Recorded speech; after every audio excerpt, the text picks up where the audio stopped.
Hello, I am Rajat Solanki, Assistant Professor of Law at National Law University Odisha, Cuttack. Today I will be giving presentation on hurt, grievous hurt and acid attack. The framers found it difficult to draw a line between those bodily hurts which are serious and those which are slight. They observed that to draw such a line with perfect accuracy was absolutely impossible. Therefore, certain kind of hurt were designated as grievous. Hurt has been defined in section 319 of the Indian Penal Code. It defines hurt as whoever causes bodily pain, disease, or infirmity to any person is said to cause hurt. Hurt may be defined as the bodily pain which is caused by actual contact with the body by an aggravated assault. There is no radical difference between assault and hurt. The section does not define the offense of hurt. It defines only the term hurt and does not describe the circumstances under which it may be caused. Bodily pain must be bodily and not mental. A person causing bodily pain to another is said to cause hurt, where the direct result of an act is the causing of bodily pain. It is hurt whatever be the means to imply to cause it. A person who deliberately sets out to cause shock to somebody with a weak heart and succeeds in doing so, he is said to have caused hurt. Any bodily pain due to administration of drugs will be covered under hurt. When the injury is not serious and there is no intention to cause death or grievous hurt, the accused would be guilty of causing hurt only, even though death is caused. Disease. A communication of disease from one person to another by way of contact would constitute hurt. However, the position is unclear with respect to transmission of sexual diseases from one person to another. For example, a prostitute who had sexual intercourse with a person and thereby communicated syphilis was held liable under section 269 of Indian Penal Code for spreading infection and not for causing hurt, because the interval between the act and disease was too remote to attract section 319. Infirmity.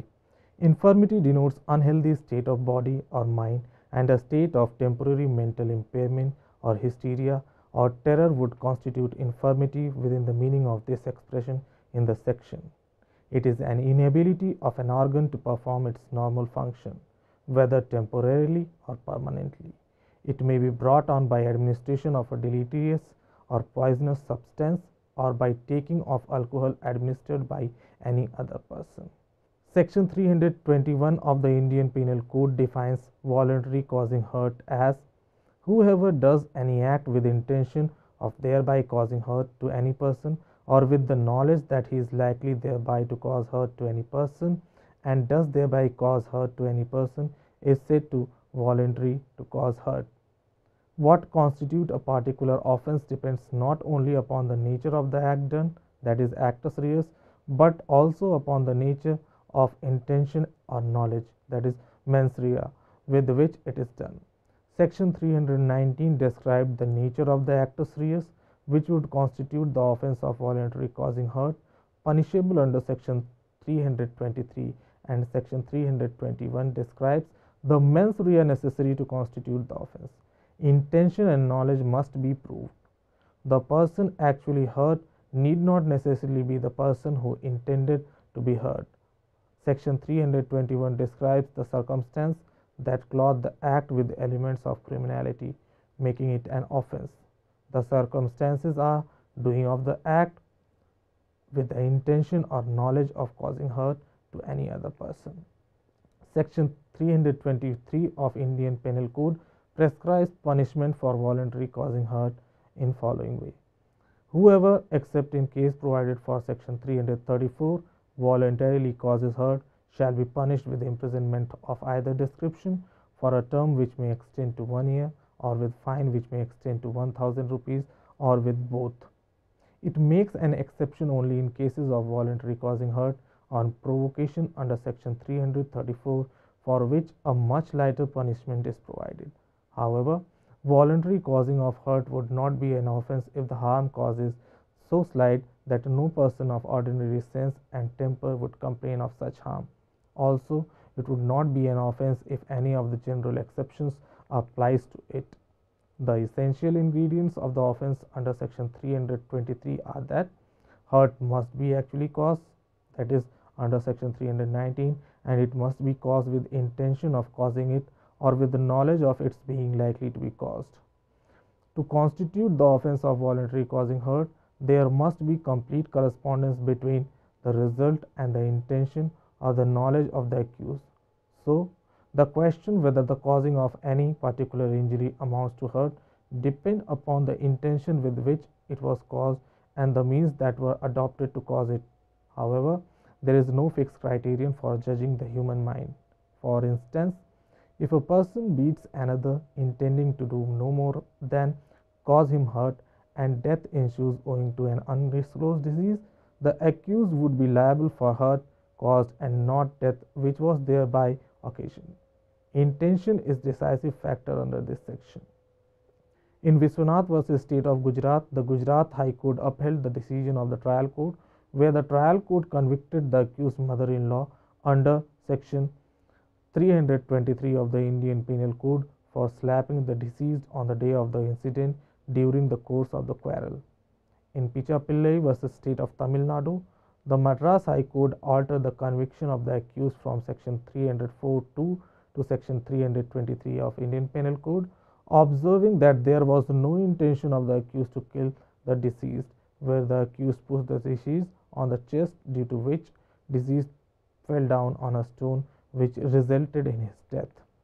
In D. Ram versus State of Rajasthan, similarly, a case where the accused inflicted a single lathi blow on the head of the deceased, causing simple injury, and the deceased died due to hemorrhage, the Rajasthan High Court altered the conviction from section 302 to section 323 of Indian Penal Code, holding that the accused did not have knowledge that a single blow of lathi could cause such injury as to result in death. In Jashanmal versus Brahmanand, where the accused landlord, in order to frighten the teenage wife, uttered a piercing sound and extended his arms towards her, pointing a pistol with a view to cause the couple to vacate the premises. The wife collapsed due to the shock and fell ill for considerable time. The court held that the act was sufficient to cause a state of temporary mental impairment resulting in infirmity of the mind so as to attract hurt as defined in section 319. Section 324, 327, 328, 330, 332 and 333, 337 of the Indian Penal Code prescribe punishment for causing hurt under various other circumstances. I will deal with each one by one. In brief, section 324 of the Indian Penal Code provides for punishment for voluntary causing hurt by dangerous weapons or means. The punishment provided is imprisonment of either description for a term which may extend to 3 years, or with fine, or with both. Section 327 of the Indian Penal Code provides punishment for voluntary causing hurt, to extort property, or to constrain to an illegal act, and the punishment for this is imprisonment of either description for a term which may extend to 10 years and also fine. Section 328 of the Indian Penal Code provides punishment for causing hurt by means of poison, etc., with intent to commit an offense. The punishment provided under this section is imprisonment of either description for a term which may extend to 10 years and also fine. Section 330 of the Indian Penal Code provides for punishment for voluntary causing hurt to extort confession or to compel restoration of the property. In this case, the punishment provided is imprisonment of either description for a term which may extend to 7 years and also fine. There is one illustration under this section which says A police officer tortures Z in order to induce Z to confess that he committed a crime. A is guilty of an offense under this section. Section 332 of Indian Penal Code provides for punishment for voluntarily causing hurt to deter public servant from his duty. The punishment provided by this section is imprisonment of either description for a term which may extend to 3 years, or with fine, or with both. Section 334 of the Indian Penal Code provides for punishment for voluntary causing hurt on provocation. The punishment given under this section is imprisonment of either description for a term which may extend to 1 month, or with fine which may extend to 500 rupees, or with both. Section 337 of the Indian Penal Code provides for punishment for causing hurt by an act endangering life or personal safety of the others. The punishment provided under this section is imprisonment of either description for a term which may extend to 6 months, or with fine which may extend to 500 rupees, or with both. Now I will discuss grievous hurt.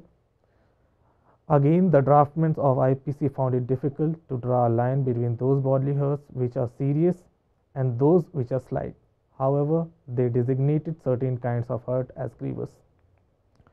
Section 320 of Indian Penal Code provides certain kind of hurt as grievous. First is emasculation. Secondly, permanent privation of the sight of either eye. Thirdly, permanent privation of the hearing of either ear. Fourthly, privation of any member or joint. Fifthly, destruction or permanent impairing of the powers of any member or joint. Sixthly, permanent disfiguration of the head or face. Seventhly, fracture or dislocation of a bone or tooth. Eighthly, any hurt which endangers life or which causes the sufferer to be during the space of 20 days in severe bodily pain or unable to follow his bodily pursuits. I will discuss all of them one by one. Firstly, emasculation. The first kind of grievous hurt is depriving a person of his virility. This clause is confined to males only and was inserted to counteract the practice common in India for women to squeeze men's testicles on the slightest provocation. Emasculation may be caused by inflicting such injury to the scrotum of a man as has the effect of rendering him impotent.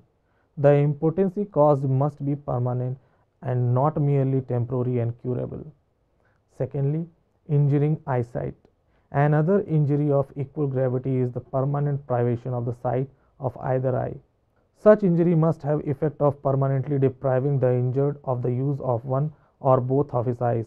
The test of gravity is the permanency of the injury because it deprives a person of the use of his sight and also disfigures him. Next is causing deafness.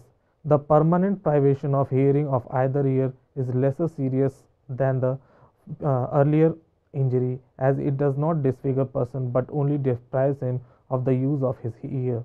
However, it is a serious injury to deprive a person of his sense of hearing. The deafness must be permanent to attract this provision. Such an injury may be caused by blow given on head, ear, or those parts of head which communicate with or injure the auditory nerves, or by thrusting a stick into the ear or putting into ear a substance which causes deafness. Next is loss of limb. Permanent privation of any member or joint is another grievous hurt, whereby a person rendered less able to defend himself or to annoy his adversary. Member means nothing more than an organ or a limb. Joint refers to a place where two or more bones or muscles join. Their privation must involve such injury to them as makes them permanently stiff, so that they are unable to perform the normal functions assigned to them in human physiology. Next is impairing of the limb. The deprivation of a person to use of member or joint involves lifelong crippling and makes a person defenseless and miserable. The provision speaks of destruction or permanent impairing of their powers, which would include not only total but also particular use of limb or joint. Any permanent decrease in their utility would constitute grievous hurt. Next is permanent disfiguration of the head or face. Disfigure means to do a person some external injury which detracts from his personal appearance but does not weaken him. Branding a girl's cheek with a red hot iron, if leaves permanent scar, amount to disfiguration. A cut on the bridge of the nose of a girl caused by a sharp weapon has been held to be permanent disfigurement even though the internal wall was intact. Next is fracture or dislocation of a bone or tooth. It is another species of grievous hurt which may or may not be attended with permanent disability. A fractured or dislocated bone may be set or rejoined. but on the account of intense suffering to which it gives rise, the injury is termed as grievous. The primary meaning of the fracture is breaking, though it is not necessary that in case of fracture of skull bone that it should be divided in separate parts, because it may consist merely a crack. But if it is a crack, it must be a crack which extends from outer surface of the skull to the inner surface of the skull. If there is a break by cutting or splintering of the bone, or there is a rupture or fissure in it, would amount to a fracture within the meaning of section 320 clause 7.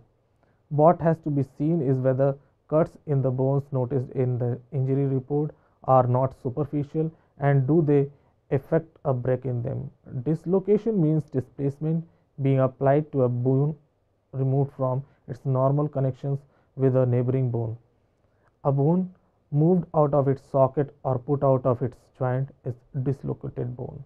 Next is dangerous hurt. Three different classes of hurts are designated as dangerous hurts. These classes are independent of each other, and a hurt of any of these three classes would be grievous hurt. Any injury is said to endanger life. It may put the life of injured in danger. A simple injury cannot be called as grievous because it happens to be caused on a vital part of the body, unless the nature and dimension of the injury or its effects are such that, in the opinion of the doctor, it actually endangers the life of the victim. There is a very thin line of difference between hurt which endangers the life and injury as is likely to cause death. In Muhammad Rafi versus Emperor, where the accused inflicted an injury on the neck of the deceased from behind, the Lahore High Court held that accused is liable under section 322 for voluntarily causing grievous hurt, for causing death by grievous hurt as against culpable homicide not amounting to murder. The expression endangers lives is much stronger than the expression dangerous to life. With a view of the seriousness of the injury resulting in incapacitation of the victim for a minimum period of 20 days, the Indian Penal Code has designated certain hurts as grievous, though they might not be necessarily dangerous to life. A hurt may cause severe bodily pain and yet not be dangerous to life. Such a hurt is grievous hurt, but it must be shown that such hurt was sufficient to cause severe bodily pain for 20 days.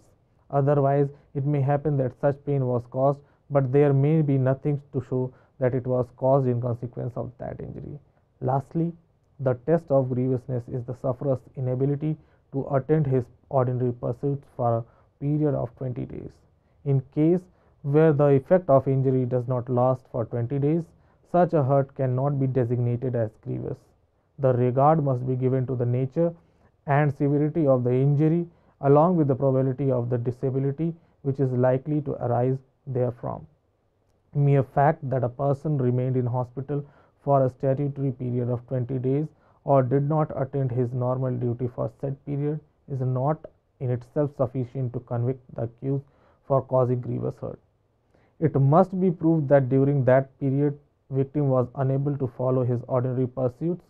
Also, the medical evidence has been considered to be reliable, but it is not legally necessary because the law does not say that the injured must get himself admitted to the hospital.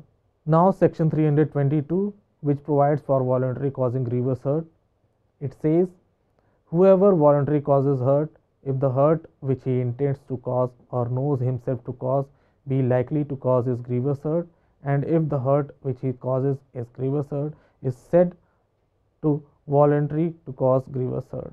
The explanation says that a person is not said to voluntarily cause grievous hurt except when he both causes grievous hurt and intends or knows himself to be likely to cause grievous hurt, but he is said to voluntarily cause to grievous hurt if intending or knowing himself to be likely to cause grievous hurt of any kind, he actually causes grievous hurt of another kind. The explanation to section 322 is self-evident, but there must be evidence that what the accused had intended or known to be likely was not only hurt but grievous hurt. In order to attract section 322, court has to see that the accused intended to cause hurt or that He knew that grievous hurt is likely to be caused and that such grievous hurt is actually caused. Even if the person knows himself likely to cause grievous hurt, he is said to be voluntarily causing grievous hurt.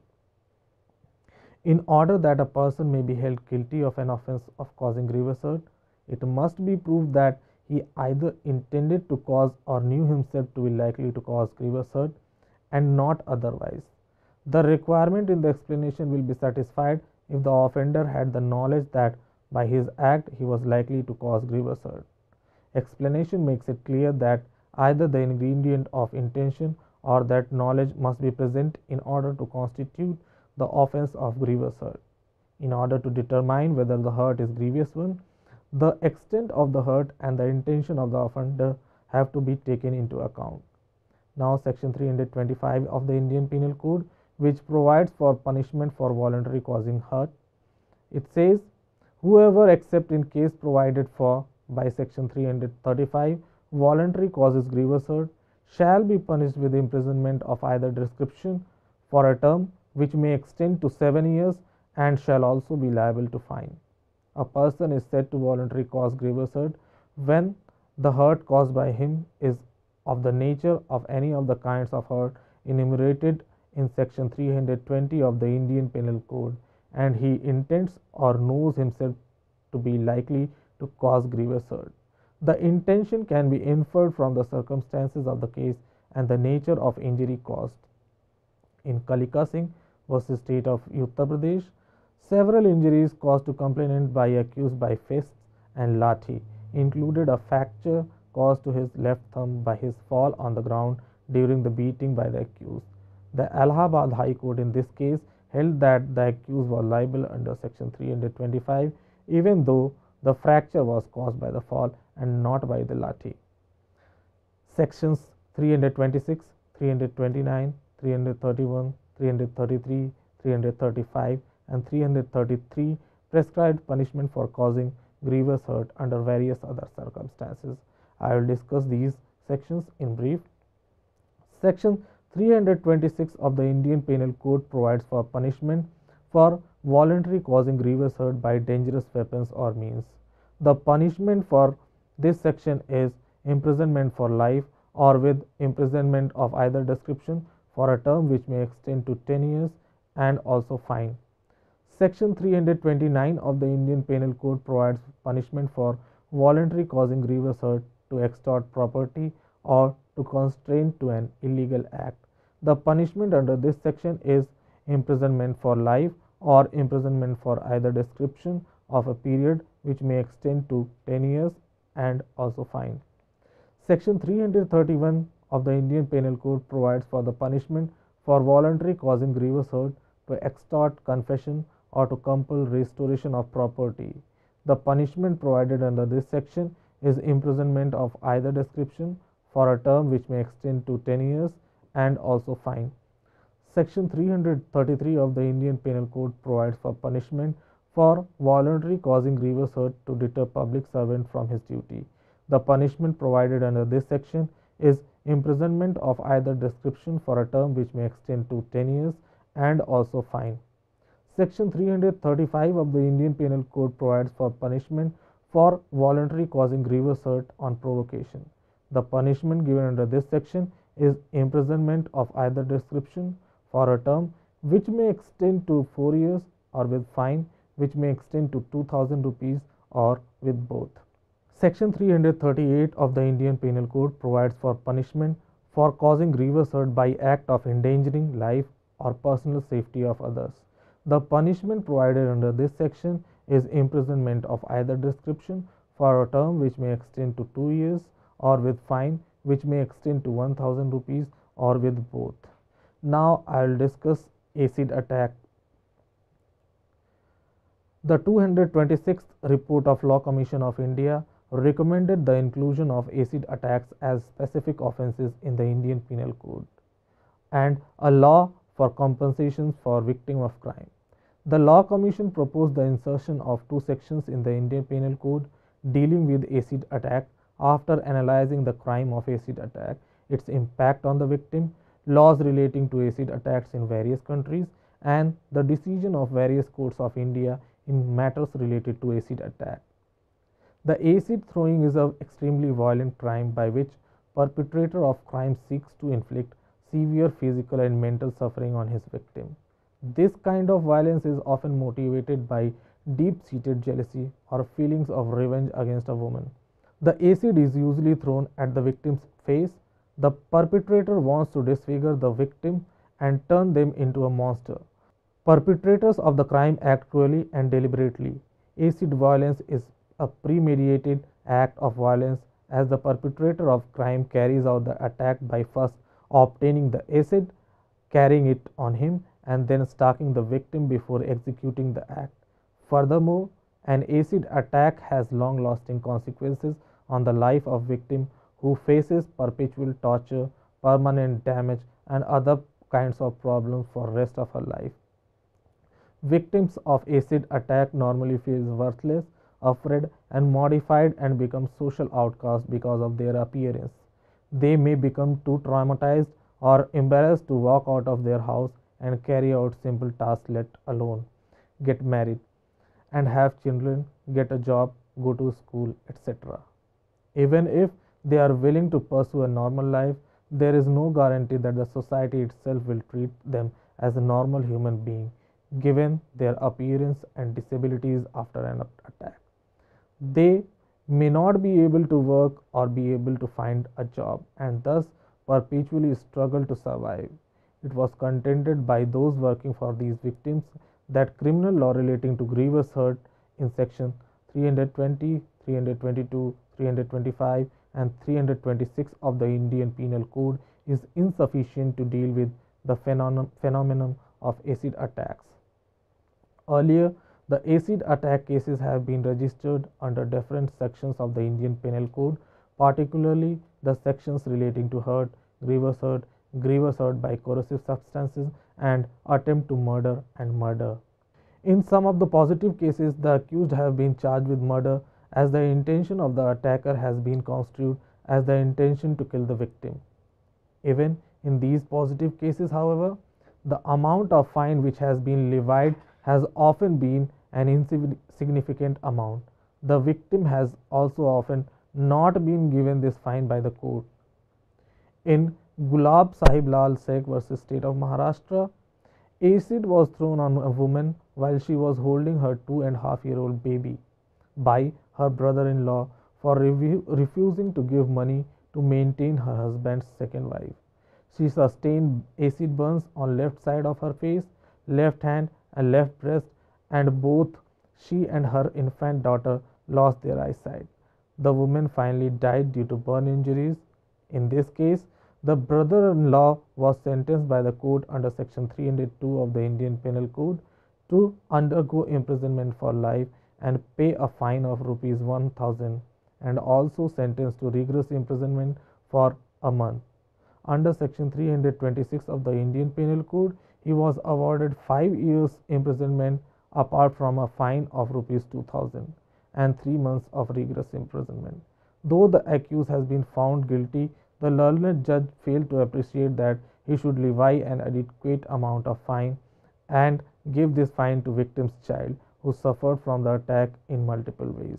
In another case, Ramcharitra versus State of Uttar Pradesh, which was before the Supreme Court of India, the accused was the husband of the deceased Sushila and wanted to kill her and their daughters Bindu and Nandini to grab property as he was immediate beneficiary to her estate.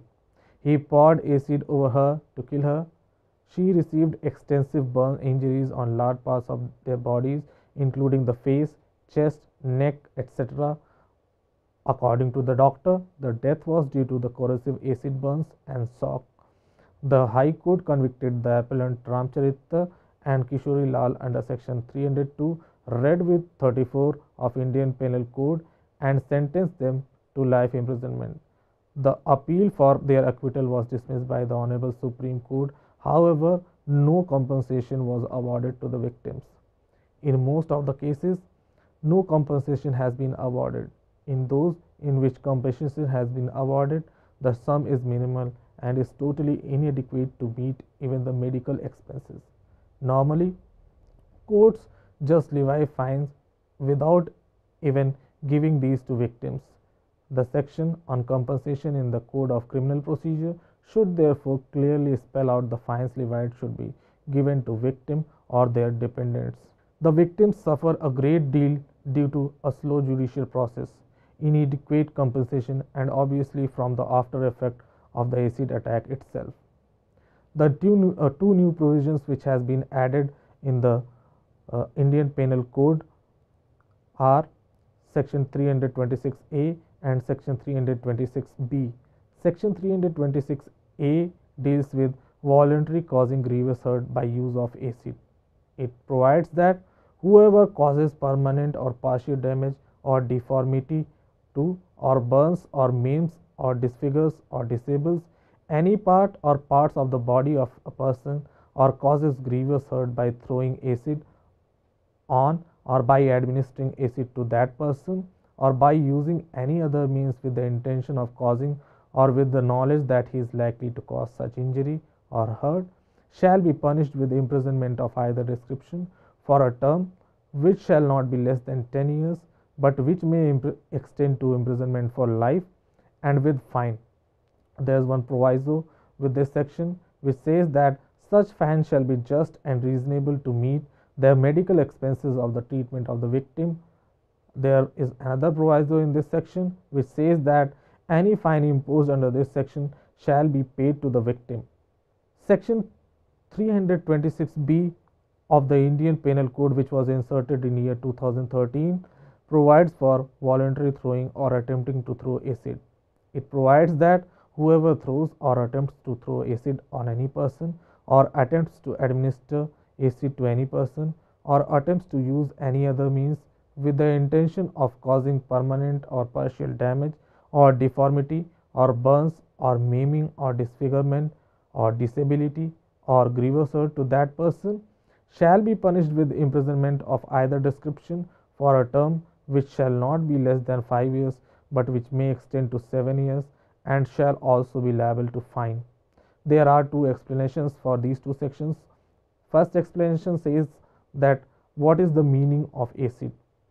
Acid includes any substance which has acidic or corrosive character or burning nature, that is capable of causing bodily injury, leading to scars or disfigurement or temporary or permanent disability. The second explanation provides that the permanent or partial damage or deformity shall not be required to be irreversible. Thank you.